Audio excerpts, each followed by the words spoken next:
আপনি কোনটা প্রেফার করবেন, ঘোড়া না ডান্ডি? ন্যাচারালি আপনারা যেটা প্রেফার করবেন সেটাই। এক যাত্রায় তো আর পৃথক ফল হতে পারে না। কেদারের পথ সম্বন্ধে আপনার কিঞ্চিত ধারণা আছে আশা করি। হাসছেন কেন? আমার ধারণাটা বোধহয় আপনাদের চেয়েও ভিভিড, কারণ কেদার যাত্রা সম্বন্ধে এথিনিয়ামের বাংলা শিক্ষক বৈকুণ্ঠ মল্লিক যা লিখে গেছেন তার তুলনা লিটারেচারে বেশি পাবেন না। তবে জানো তো পোয়েমটা? না তো শুনুন ফেলুবাবু। শহরের যত ক্লেদ যত কোলাহল, ফেলে পিছে সহস্র যোজন, দেখো চলে কত ভক্তজন হিমগিরি বেষ্টিত এই তীর্থপথে, শুধু আজ নয় সেই পুরাকাল হতে। সাথে চলে মন্দাকিনী, অটল গাম্ভীর্য মাঝে ক্ষিপ্রা প্রবাহিনী।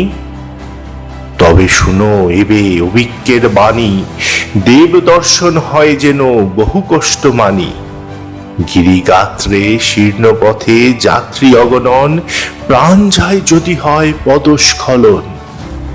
তাও চলে অশ্বারোহী, চলে ডান্ডিবাহী, যষ্টিধারী বৃদ্ধ দেখো তারও ক্লান্তি নাহি। আছে শুধু অটল বিশ্বাস, সব ক্লান্তি হবে দূর, পূর্ণ হবে আশ। যাত্রা অন্তে বিরাজেন কেদারেশ্বর, সর্বগুণ সম্পন্ন সর্বশক্তিধর। মহাতীর্থে মহাপুণ্য হবে যে নিশ্চয়, উচ্চ কণ্ঠে বল সবে কেদারের জয়। বৃষ্টি। গৌরীকুণ্ডে পৌঁছে ঘোড়া, খচ্চর, ডান্ডি, কান্ডি আর যষ্টিধারী মানুষের ঢল দেখে বৈকুণ্ঠ মল্লিকের কবিতার কথাই সবার আগে মনে পড়ল। তাই এই পর্ব শুরু করলাম ওই কবিতা আর কথোপকথন দিয়ে। ইদানিংকালে কান্ডিকে এরা বলে পিট্টু। মূলত নেপালিরাই এই ভাড়বর কাজ করে, ডান্ডিও তাই। আর ঘোড়া খচ্চরের ব্যবসা মুসলমান সম্প্রদায়ের। প্রচুর ছেলেকে দেখলাম কাশ্মীর থেকে এখানে এসেছে ঘোড়া দেখাশুনো করতে। এটাও জানলাম হরকাবানে অনেক ঘোড়ার প্রাণহানি হয়েছিল। এখন যা দেখছি তার থেকে অনেক বেশি ঘোড়া আর খচ্চর সেই সময় এই রাস্তায় যাতায়াত করত। বোঝো কাণ্ড। 28শে জুন ভোর 6:30টার বাস ধরেছি উত্তরকাশী থেকে। মাঝে শ্রীনগর থেকে বাস চেঞ্জ করে রাত 10:30টায় পৌঁছেছি সোনপ্রয়াগ। আর 29শে সকালে যাত্রা শুরু করলাম কেদারের উদ্দেশ্যে।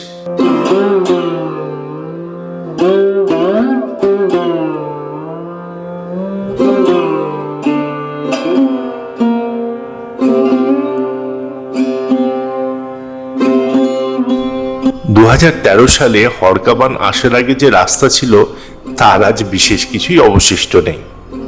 নতুন পথ আগের থেকে অনেক দীর্ঘ এবং কষ্টদায়ক। সেই সঙ্গে খচ্চর ও ডান্ডিবাহীদের গুঁতো বেশ বিরক্তিকর। দুদিন আগে গোমুখ ট্রেক সেরে ফিরেছি। ওখানে শান্ত বিস্তীর্ণ পরিবেশ থেকে হঠাৎ এই জনবহুল পরিবেশে এসে একটু বিমর্ষই হয়ে পড়েছিলাম। তুমি তো জানো বৃষ্টি, ভিড়ভাড় আমার বরাবরই নাপসন্দ। কিন্তু অনন্ত অপার প্রাকৃতিক সৌন্দর্যের টানে আমি বারবার ছুটে যাই। ভরা বর্ষায় প্রকৃতির রূপ যখন সবুজ হয়ে এক মহাপ্রাণের সঞ্চার করে, তখন আমার এই ক্ষুদ্র প্রাণকে সেই মহাপ্রাণে মিশিয়ে এক অনন্য সজীবতার পরশ পাই। তাই তো তোমাকে এত ভালোবাসি বৃষ্টি। তোমার হতে সঞ্জীবনী সুধা পান করি আমি। তুমি এলে তবেই তো আমি পূর্ণ হই।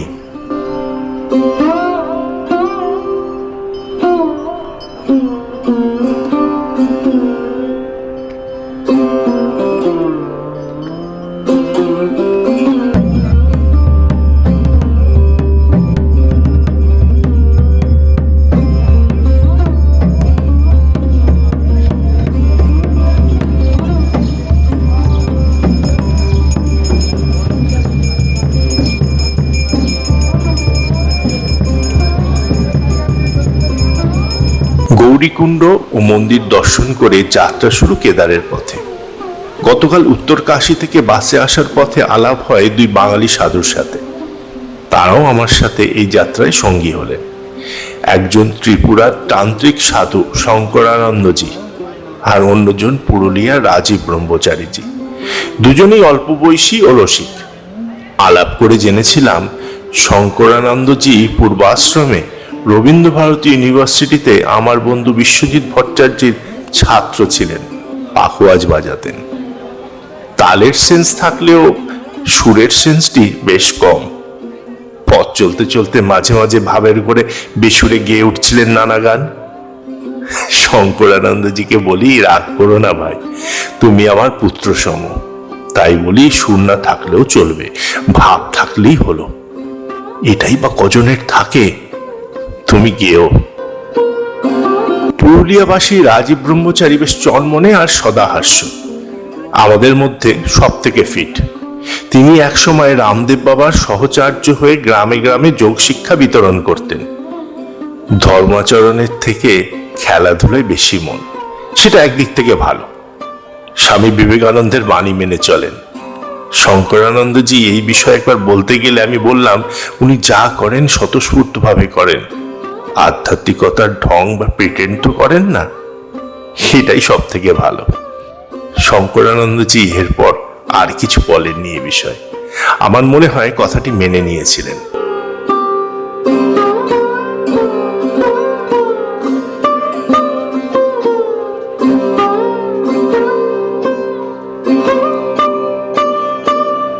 গৌরীকুণ্ড থেকে একসাথে হাঁটা শুরু করলেও আমি ওনাদের থেকে বেশ কিছুটা পিছিয়ে পড়ি। ক্রমাগত চড়াই, হাঁটতে বেশ কষ্টও হচ্ছিল, সেই সঙ্গে খচ্চর ও ডান্ডে ভাইদের গুঁতো। কিছুটা হাঁটি, একটু বসি, মাঝে মাঝে ছবি তুলি, এইভাবেই চলতে লাগলাম। আগের চিঠিতে অর্থাৎ গোমুখ পর্বে তোমাকে পথের কথা বলেছিলাম। এখানেও সেই পথ চলা, তবে শান্ত অনন্ত পথে নয়, অশান্ত অনন্ত পথে। আমার একা একা পথ চলার কারণ নিজের সাথে কথা বলা, তুমি সেটা জানো।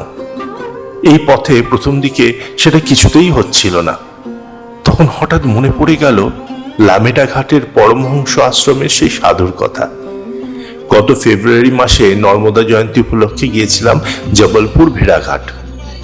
ভেড়াঘাটের আগে শান্ত লামেটা ঘাটে নর্মদা জয়ন্তীর দিন মা নর্মদার পূজা ও আরতি করি। স্থানটা এমনিতে নির্জন, অন্যান্য ঘাটের মতো ভিড়ভাড় নেই। তার উপর মহর্ষি ভৃগুর তপস্যা ক্ষেত্র, সেই জন্যই ওই স্থানটিকে নির্বাচন করি। ঘাটের পেছনে পরমহংস আশ্রম। কিন্তু সেদিন বেলা বাড়ার সঙ্গে সঙ্গে কিছু রাজনৈতিক ব্যক্তি ও তাদের চেলা চামুন্ডারা সমেত ওখানে উপস্থিত হয় পূজা ও ভান্ডারার উদ্দেশ্যে, এবং তারস্বরে মাইকিং করতে থাকে।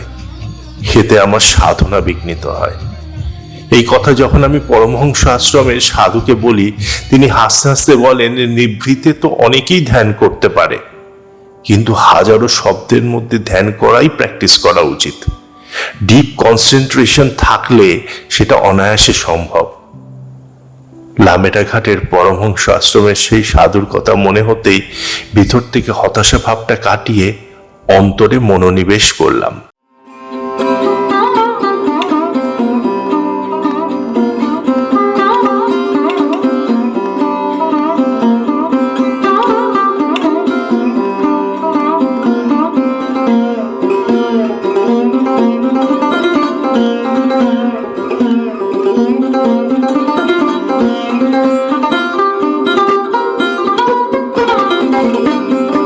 দোকানপাট আর মানুষের ভিড় যেন প্রকৃতির উপর কালির ছিটে।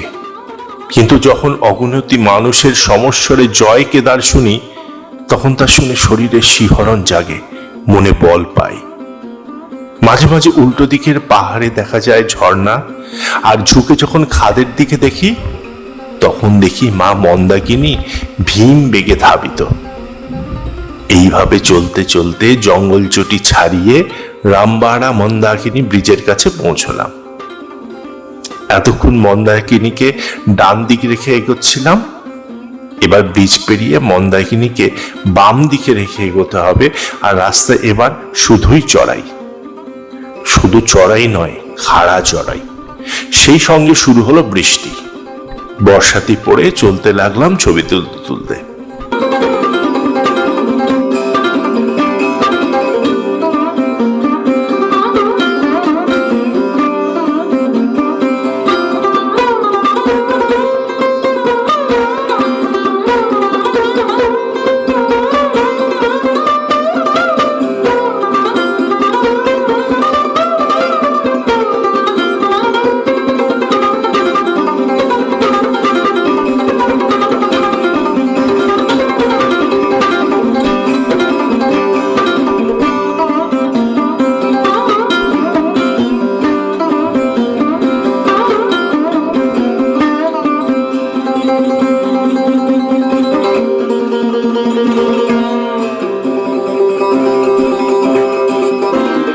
রামভাড়া মন্দাকিনী ব্রিজের তলা দিয়ে খরস্রোতা মন্দাকিনীর রূপ ভয়ঙ্কর সুন্দর। উপমাটা কেন এই রকম দিলাম সেটা তো ছবি দেখেই বুঝতে পারছো।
যত উপরে উঠতে লাগলাম তত বৃষ্টি বাড়তে লাগলো।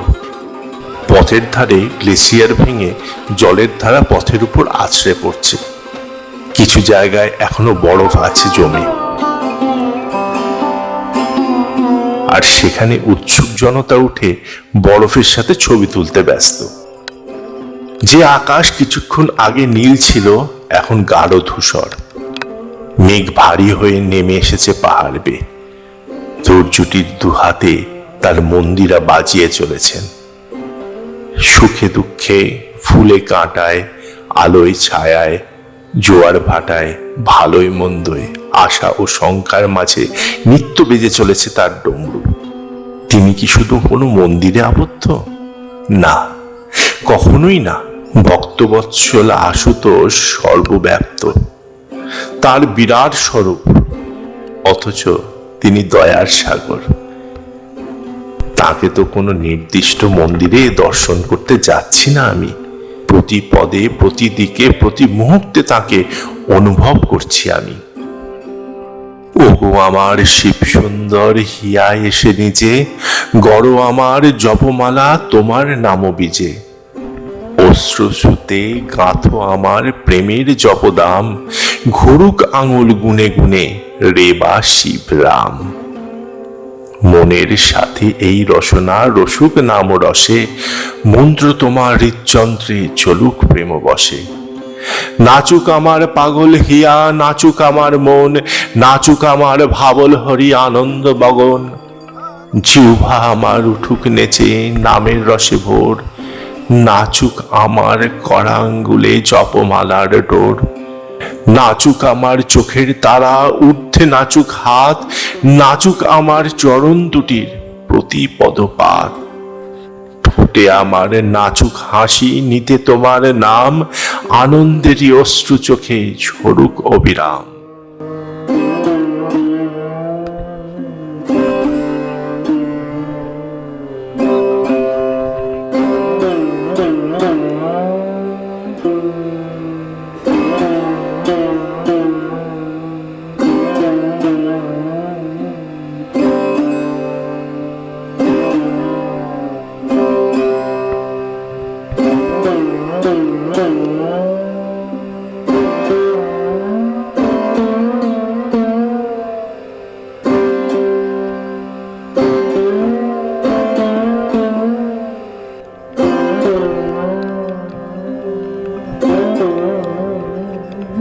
সন্ধ্যে